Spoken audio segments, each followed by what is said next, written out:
free agency sleeper, Denver Broncos. If Jaden Daniels didn't exist, Bo Nix gets Offensive Rookie of the Year. I do like Bo Nix. That defense was nasty, out of their minds. And they added a bunch of 49ers. Dre Greenlaw, Talanoa Hufanga. They did lose Javonte Williams, but he was kind of like, he never played up to what was expected out of him. The Denver Broncos are no longer the punchline of the AFC. They are the problem. As the latest reports coming out of league circles suggest, the Broncos have quietly flipped the entire power structure of the conference, and it all starts with Bo Nix running the offense with cold efficiency and zero fear. What once looked like a rebuilding year has turned into a full-blown takeover, with opposing defenses scrambling and coordinators admitting behind closed doors that Denver is now one of the hardest teams to scheme against. In a positive play. Had Sean Payton as the second best coach in the league. And I actually, and I'm not saying this because I get along with Sean, and we really hit it off, but I'm also saying this, I don't think he's quite getting enough credit for what he's done in Denver. And some of that is Harbaugh soaks up so much of the glare because he's such a character. And then there's the reigning dynasty in the division. And now you got Pete Carroll and Chip Kelly. So Denver sort of gets lost from a publicity standpoint. But John, think about this. So he goes into an organization and the culture's broken, the quarterback's a mess, and there's impending new ownership. So he goes in the first year. I think they win 3 more games. He makes Russ functional. He cleans up the offensive line from like 21st to like 7th. It just got ranked 2nd, by the way. PFF's grade starting the season. It's now 2nd. Last year, with Herbert, Mahomes, Harbaugh, Reed, he has a rookie quarterback. They end up leading the league in sacks. It is now a bona fide top offensive line with really one, Cortland Sutton, one dependable weapon. And I mean, I looked at them last year and I thought they'd be good with Bo Nix. I don't think we understand. You start looking at that division, and in almost every other division, with a number 2 O-line, Sean Payton, a very capable young quarterback, leader in sacks. They get Greenlaw and Hufanga. I'm like, I think what he's done there, the last year they make the playoffs with $89 million, I think it was in dead cap money. Are we undervaluing? Sources claim Bo Nix has completely mastered the system earlier than expected, processing defenses at elite speed and making throws that force secondaries into panic mode. The Broncos are no longer playing conservative football. They are attacking, dictating tempo, and forcing shootouts on their terms. What makes this even more dangerous is how quickly the locker room bought in. Veterans reportedly rallied around Nix after early camp sessions where his command stood out immediately. Coaches have privately praised his poise, especially under pressure, noting that he doesn't flinch when blitzed and doesn't hesitate when windows close fast. That confidence has translated directly to production, with Denver ranking near the top of the AFC in explosive plays. Defensive backs across the conference are already labeling Broncos film as stress tape, the kind that exposes weaknesses fast. The transformation didn't happen overnight, but when it clicked violently. Denver's offense now runs with controlled chaos. Quick snaps, layered route concepts, misdirection, and timing throws that punish even slight coverage mistakes. It manifests itself all the time. I can always tell when I watch a play caller try to manage a game from the sideline, he's trying to manage the risk.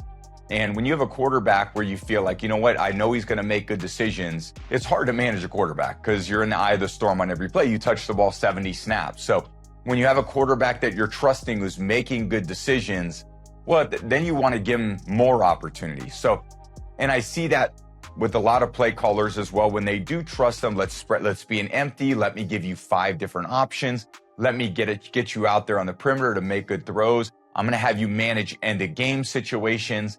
That takes a great developmental coach, and I would say Sean Payton certainly is that. He's a phenomenal coach, and a quarterback that wants to embrace that opportunity to learn a skill set of how to manage a game. Not just, hey, coach, what's the play? Tell me what to do. Coach, tell me the play, but why are we calling that play? Why are we in this situation? Why don't we understand the why behind what we're doing? How do we beat man coverage? How do we beat zone coverage? Why are we calling this play in this situation? And then, okay, I understand why you're doing that. So if we don't get the look we want, I can manage the play as a quarterback and get to the next down while still making. Nix isn't freelancing recklessly. He's surgical, calculated, and ruthless when defenses blink. Analysts are now saying his ability to manipulate safeties with his eyes is already approaching veteran levels, something nobody expected this early. That's why AFC teams that once circled Denver as an easy win are now quietly dreading those matchups. The numbers back up the fear. Denver has surged in third down efficiency, red zone execution, and early down aggression. This isn't dink and dunk football. This is pressure football. The Broncos are forcing teams to abandon their game plans by halftime, and that's the mark of a truly dangerous squad. When Denver scores fast, opponents panic, and when opponents panic, mistakes pile up. The AFC was already crowded with contenders, but Denver just kicked the door open and demanded respect. The scary part isn't just what they're doing, it's how calm they look doing it. No celebration theatrics, no forced bravado, just cold execution.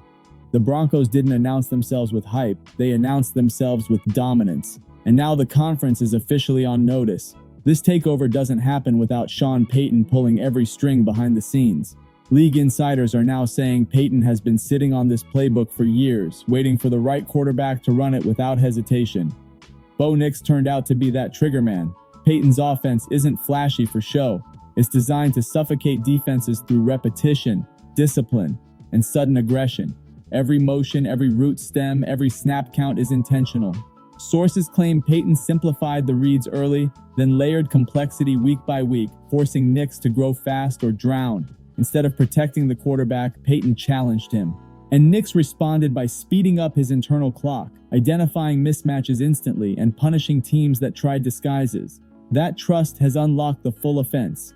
Deep shots, option routes, and tempo shifts that leave defenses guessing wrong. One of the most dangerous elements is how Denver weaponizes personnel. Tight ends are being used as matchup nightmares, backs are leaking into space, and receivers are attacking leverage instead of just running routes. Payton's system forces defenders to choose, and whatever they choose, it's wrong. That's why Denver's yards after catch numbers have exploded. Defenders are out of position before the ball is even snapped. What really separates this Broncos squad is situational dominance. 2-minute drills, third and long, backed up inside their own territory. Denver doesn't flinch. Payton's fingerprints are everywhere, especially in how calm the offense looks late in games. Opposing coaches have admitted Denver's composure is unsettling. No wasted movement, no panic, just execution. This isn't nostalgia football or recycled schemes. This is Payton evolving, adapting, and modernizing his offense around Nix's strengths. Mobility is being used strategically, not recklessly. Bootlegs, pocket resets, and rollout throws keep pass rushers guessing. That's why Denver's protection numbers look better than expected. Defenders hesitate, and hesitation gets them cooked. The Broncos didn't just hire a coach. They activated a system built to dominate when paired with the right mind under center. And now that pairing is live, the AFC is learning fast that Payton doesn't rebuild, he reloads. The ripple effect of Denver's rise is spreading fast across the NFL, especially throughout the AFC. Defensive coordinators are adjusting coverage rules specifically for Denver, according to league chatter. That alone tells the story. When teams alter entire game plans for one opponent, that opponent has arrived. Sources claim Denver's offense is forcing more single-high safety looks, opening lanes that didn't exist last season. That means big plays, quick strikes, and momentum swings that flip games in minutes. Opponents are being dragged into track meets they didn't prepare for, and once Denver gets rolling, the avalanche starts. What's even scarier is how Denver complements offense with opportunistic defense. Turnovers are coming at critical moments, short fields are being cashed in, and momentum is being stacked relentlessly. This isn't luck, it's pressure football. When teams feel they must score every drive just to keep up, mistakes happen. The AFC was supposed to be ruled by established powerhouses. Instead, Denver is forcing recalculations. Analysts are now openly discussing playoff seeding scenarios that include the Broncos as a nightmare matchup nobody wants. Sources claim veteran quarterbacks are frustrated on sidelines watching Denver control clock, tempo, and energy. This surge isn't fueled by hype, it's fueled by structure. Denver doesn't beat itself anymore. Penalties are down, decision-making is sharp, and execution stays clean. That alone separates contenders from pretenders. What's wild is how fast perception changed. Early doubts are gone. Media tone flipped almost overnight. Suddenly the conversation isn't, can Denver compete? It's, how far can this go? And that question is rattling the conference. Bo Nix isn't playing like someone learning. He's playing like someone imposing his will. Sources claim defensive veterans have already acknowledged his composure as unnatural for a young quarterback. He doesn't chase plays, he lets plays come to him. That's dangerous. The biggest shift is confidence. Nix attacks tight windows without hesitation, trusts timing routes, and doesn't crumble after mistakes. That mental resilience has turned Denver into a snowball offense. Every drive builds belief. Denver's staff has empowered Nix to audible aggressively at the line, changing protections and exploiting mismatches. That freedom usually takes years to earn. Nix earned it fast. Opposing teams are now disguising coverages late, blitzing unpredictably, and rotating personnel just to disrupt his rhythm. It's not working. Nix adapts on the fly, punishing over-aggression with quick strikes. This isn't survival football. This is command football. The moment isn't too big, the stage isn't too bright. That's why Denver's trajectory feels unstoppable. The league is officially on notice. Denver isn't sneaking up anymore. They're kicking doors in. The combination of elite coaching, fearless quarterback play, and ruthless execution has created something dangerous. Front offices are now reassessing their own timelines because Denver accelerated theirs. That's power. The Broncos didn't wait for respect, they took it. Every week adds fuel, every win sharpens belief, and every opponent feels the pressure before kickoff. This isn't a fluke, and it isn't slowing down. Denver is moving with intent, clarity, and confidence. The AFC just got a new problem, and it wears orange. If this breakdown hit, make sure to like, subscribe, and stay locked in for more deep dives like this. The next chapter is always bigger. While the headlines scream about Bo Nix and offensive dominance, the Denver Broncos defense has been evolving into something just as dangerous. This unit isn't flashy for social media clips, but it's mean, disciplined, and suffocating when it matters most. Denver's defensive turnaround has been one of the biggest internal talking points around the league, especially among opposing coordinators who expected shootouts and instead ran into brick walls. The biggest shift has been situational violence. Third downs, red zone snaps, late game drives. Denver's defense locks in when momentum is on the line. Coverage tightens, pass rush lanes close, and quarterbacks are forced into rush decisions.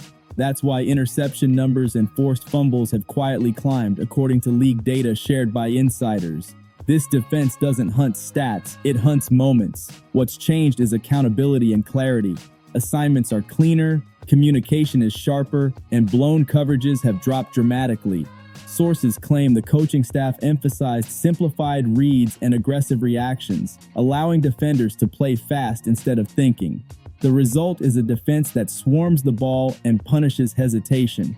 Denver's pass rush rotation has also become a problem. Fresh bodies keep pressure constant, collapsing pockets without overblitzing. Quarterbacks don't get comfortable. Even clean pockets feel temporary. That pressure pairs perfectly with disguised coverages that bait risky throws. Teams trying to test Denver deep are finding out the hard way that windows close fast. The run defense has also flipped the script. Early down stops are forcing opponents into obvious passing situations, feeding right into Denver's pressure packages. That's how games tilt. When teams abandon balance, Denver dictates everything. The defense isn't reacting, it's controlling flow. What makes this unit scary is confidence without noise. No excessive celebrating, no trash talk for cameras, just business. Players have spoken about feeding off the offense's efficiency, knowing they don't need to be perfect, just disruptive. That mindset creates fearless football. Denver's defense now ranks among the AFC's toughest in points allowed during critical stretches. That's not coincidence, that's design. When paired with an offense that strikes fast, this defense becomes a nightmare because opponents feel rushed from the opening drive. This is how contenders are built: balanced, disciplined, and relentless. The Broncos aren't just winning, they're wearing teams down mentally and physically. And when winter football hits, that edge only sharpens. The NFL doesn't wait for permission when balance shifts, it just happens. And right now, the AFC is adjusting in real time to Denver's rise. Front offices, coaches, and analysts are all recalculating their internal rankings because the Broncos no longer fit the old narrative. This isn't rebuilding, this is arrival. Sources claim multiple AFC teams are already treating Denver as a must-prepare opponent, allocating extra practice time and personnel scouting just to handle their schemes. That level of attention usually belongs to perennial contenders. Denver earned it faster than anyone expected. What's most disruptive is how Denver challenges traditional timelines. Rookie quarterbacks aren't supposed to control games like this. New systems aren't supposed to click this fast. But that's exactly what's happening, and it's forcing uncomfortable conversations across the league. Veteran-led teams are suddenly under pressure. If Denver can flip the switch this quickly, excuses elsewhere start sounding weak. That's why insiders say the Broncos' rise is causing tension in other AFC locker rooms. Expectations just got raised. Media narratives have already shifted. Analysts who once questioned Denver's direction are now debating ceiling, not floor. Playoff matchups, seeding chaos, and late-season clashes are being framed around whether teams can survive Denver's pace and discipline. The scary part is sustainability. This doesn't look fragile. The offense isn't built on gimmicks. The defense isn't surviving on luck. Everything points to repeatable success, structure, execution, and leadership. Denver's front office is already planning aggressively, believing the window is open right now. That mindset separates teams that hover from teams that strike. The Broncos aren't waiting. They're pushing chips forward. This is how dynasties start, not with noise, but with control. Denver controls tempo, emotions, and outcomes. Opponents feel it before kickoff, and fans feel it watching games slip away. The AFC has new gravity, and whether teams like it or not, everything is starting to orbit around Denver again.